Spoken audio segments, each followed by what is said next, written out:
Hi everyone, and welcome back to the channel. Yeah, Adventures Without Borders has been on hiatus while I work at my regular job to make money to pay for the next trip. Now, there are some big adventures coming up in about 18 months. That's a long time, believe me, I feel it. But it'll be worthwhile when I get started on those. In the meantime, I thought I'd give you a quick presentation on traveling into Mexico overland, and specifically how to negotiate the border crossing. Now, this is a companion presentation to an in-person presentation that I'm doing at the Edmonton and Calgary Motorcycle and Motorsports Show as part of their Explore Zone series of presentations on motorbike travel. So if I met you there, thank you for finding me. Hopefully you take a second to subscribe to the channel. Even though it's kind of slow right now, if you stick with me, it'll pick up soon enough. All right, let's get into it. So let's talk about the border with Mexico and how it compares to the Canada-US border. And I assume most of my viewers here are from either Canada or the US. If you're from somewhere else, thanks for being here. If you're from Europe, you don't even know what a border is, to be quite honest. So if you've crossed the border between Canada and the US, you have undoubtedly come across the little shack, and there's either a Canada Border Services Agency officer or a CBP officer from the US standing in that shack. They ask you a couple of questions, ask you if you have any fruit in the vehicle, check your passport, and away you go. And there's nothing else you need to do typically, unless you're bringing in goods or whatever. The Mexican border is a little bit different. As you drive up to it, the first thing you encounter is a gate, one of these automatic arms, and that is attached to a red and green light, which randomly will give you either red or green. Now, the red means that you have to pull in and submit to secondary inspection, which involves a search of the vehicle. On a motorbike, that's really quick. The green means you're good to go, and nobody else will actually talk to you at that point. So if you just continue going, you'll be in Mexico without having shown anyone your passport or anything, which makes you illegal in Mexico. So the onus will be on you to report to immigration and to customs to deal with what we're going to talk about today. Immigration in Spanish is pretty simple. You'll see the word migración on the side of a building, and customs, you'll see the word aduana on the side of a building. So that's what you're looking for. Oftentimes they're just off to the side at the smaller border crossings, and if not, they're usually within the same area with a few exceptions. There's a couple of weird ones like the Nogales crossing. The actual customs and immigration are 21 kilometers south on the highway from the border point.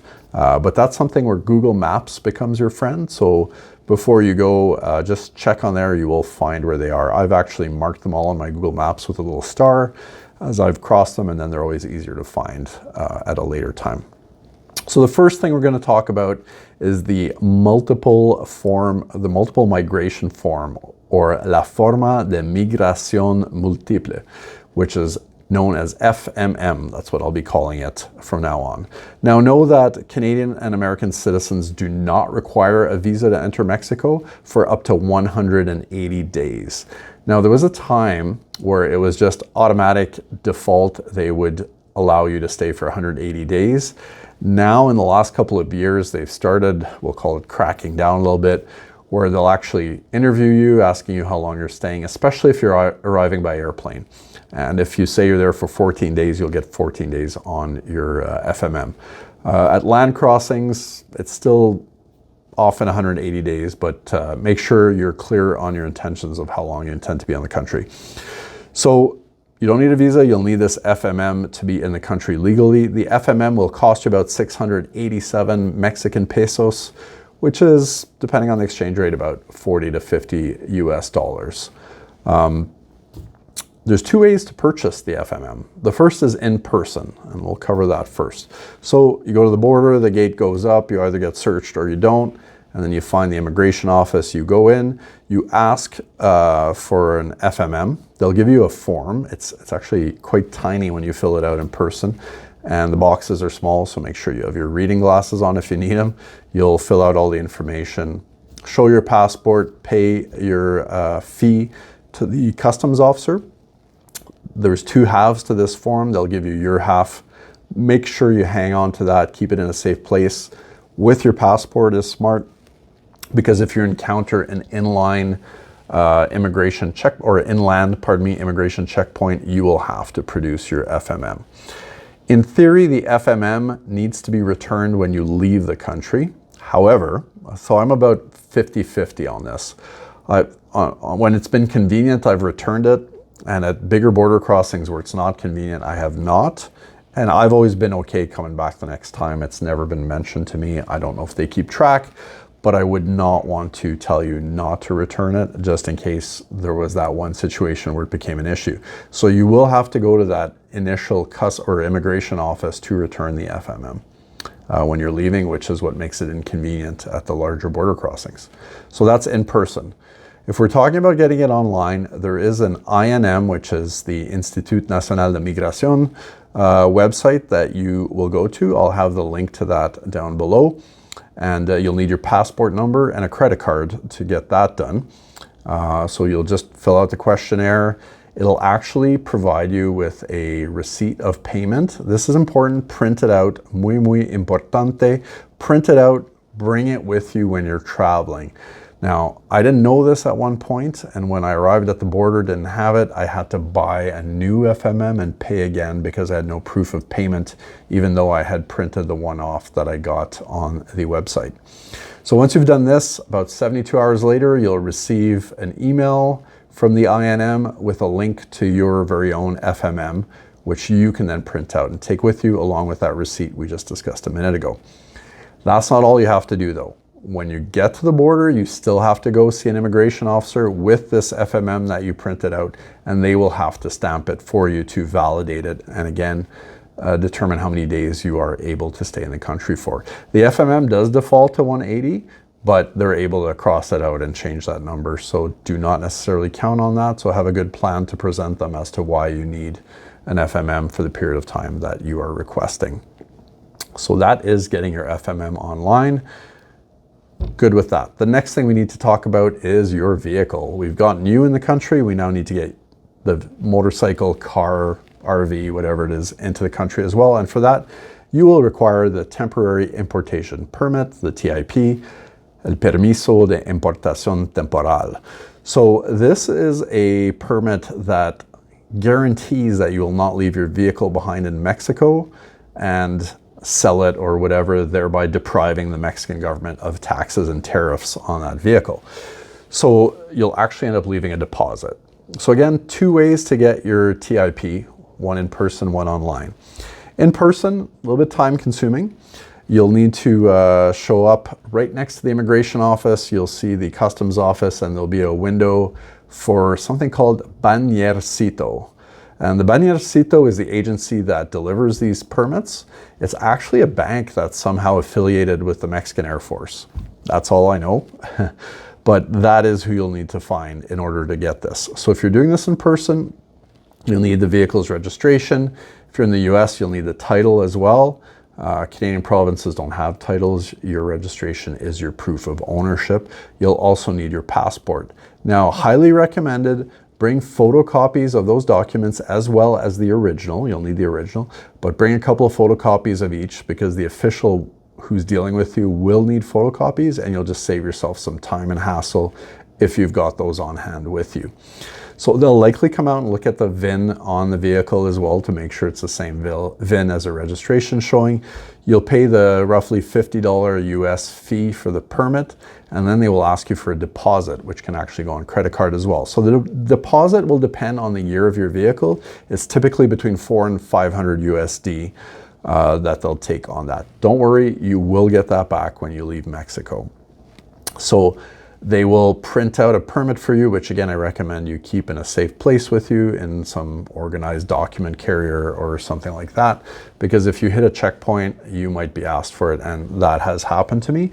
And if you don't have it with you, your vehicle is subject to impoundment and you can get arrested and charged.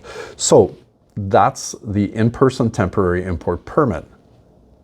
But just let me specify this, you don't need it everywhere. So there are certain parts of Mexico that are free zones. So for example, the entire Baja Peninsula, you would not require a TIP. So if you're going from San Diego to Cabo, for example, you don't require it.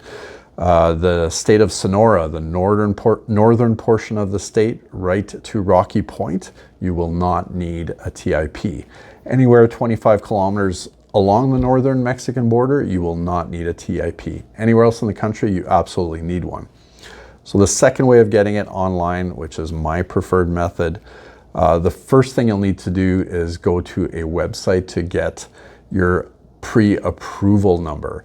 So pre-authorization numbers, again, website down below. You'll get that. There's no cost for it. You need your passport number, fill out a brief questionnaire. It'll spit out this number at you, write it down, take a screenshot. Then go to the Bañercito website, which I will also post down below, and enter all your personal data, vehicle VIN, date of birth, passport number, all those good things. You will need to upload a copy of the vehicle's registration and or proof of ownership, and you'll need to download a PDF copy of your passport. All very straightforward on the website. You'll make payment on the website, and within a few days you'll get an email with your actual permit attached, and you can print it out. And that will be all you need to do with this permit. There's no need to validate it at the border the way you do your FMM. So now we've got you in the country and we've got the vehicle in the country. Let's talk about what happens when you leave the country, when you're done your trip.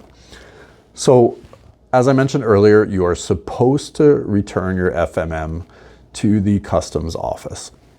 So if you're able to do that and it's not a terrible inconvenience, I recommend highly that you do that. You walk in, you basically give it to them, and that's all. And you'll also need to go back to the Bañercito office. At the larger border crossings, you will find a separate drive-through lane for canceling your TIP. So you'll simply drive up, someone will come out, check your VIN, they'll issue you with a receipt saying that you've canceled the permit, and it takes 3 days.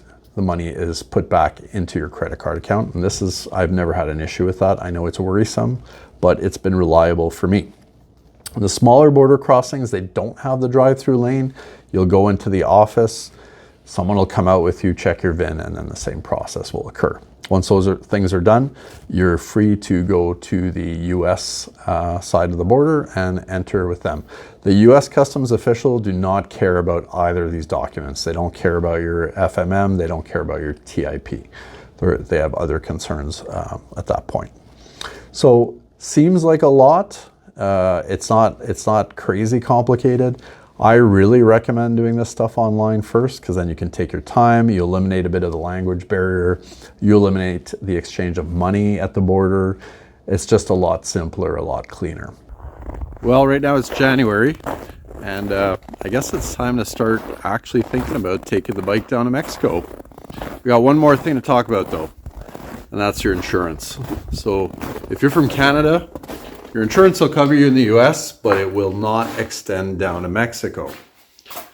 So what do? Well, there's a bunch of ways to get that insurance, which is valid in Mexico. The easiest way by far is to go online and purchase it from a reputable company online. And there are tons of them. I'll throw some links at the bottom.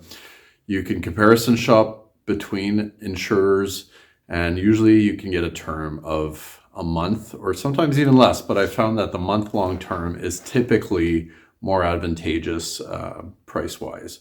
So my bikes I've insured for about $200. So if I'm going out of Mexico for 3 weeks a month, that's pretty good, $200. Your plate will have to be registered at home. If you live in a province with government insurance, like I do here in Saskatchewan, that means that you will have to have it insured as well, because you cannot get a registration without insurance in those provinces. If you live in the US, as long as your plate is registered and valid, you'll be able to get that Mexican insurance on the bike. Now, don't forget, if you're taking your bike down with the trailer, you'll want to have some insurance on it, because your car insurance will not cover the load in the trailer. It's that easy. Before we go, I want to share a couple of tips for you while you're traveling in Mexico. Learn some of the language, first of all. Just some basic phrases. My first trip I had done, and I had bought CDs, that's how long ago it was. Learned a couple of basic phrases, how to ask for a hotel room, whatever, and I've just built on that since. have the Google Translate app on your phone, and Google Translate allows you to actually download the language itself onto your phone. So next to Spanish, you'll see a little icon to download, and that allows you to use it even if you don't have data service or Wi-Fi at that particular moment. You can do the same thing with Google Maps, by the way. If you go into the settings, you can download maps which are available to you even if you have no internet connection. Keep all your travel documents safe and organized.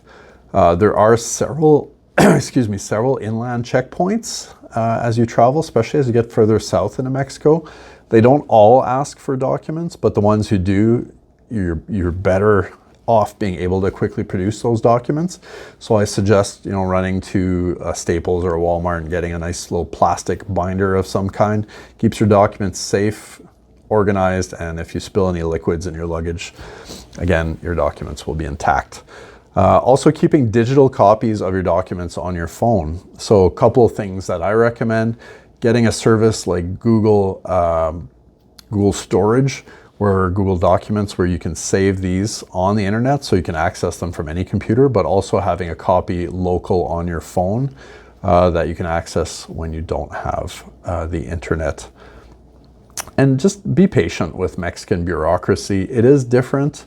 We're in a foreign country. That's the way they do things. It's not always efficient. It doesn't always make sense.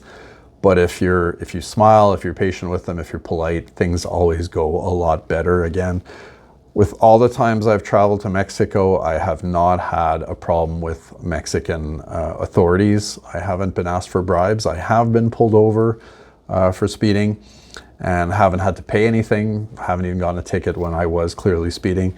So a lot of it has to do with your own attitude. I'm not saying those things don't happen. Of course they do. I know I've probably been lucky to some extent, but you can help yourself in avoiding those as well. Phones. So you're traveling with your cell phone. If your home country provider doesn't necessarily have a good plan for travel, you can consider getting a Mexican SIM card and inserting it into your phone. You'll need an unlocked phone. Now, I've seen these for sale on Amazon and other places for like $80, $90 and up. That's a lot of money. Don't pay that. When you get to Mexico, stop at the first convenience store you see will likely be an OXXO. And you can buy a Telcel SIM card. The card itself is like $2. And then there's various plans. If you Google Telcel, and they're called Amigo plans, for about $20, you'll get 2 gigs, 2 gigs of data for the month, and you'll be all set. If it's your first time in Mexico and you're feeling intimidated and you're wondering where to go, think about the Baja Peninsula. So if you get down to San Diego, cross south from San Diego into Tijuana or somewhere nearby, there's only one highway south. It's beautiful scenery. There's tons of great places to stop along the way.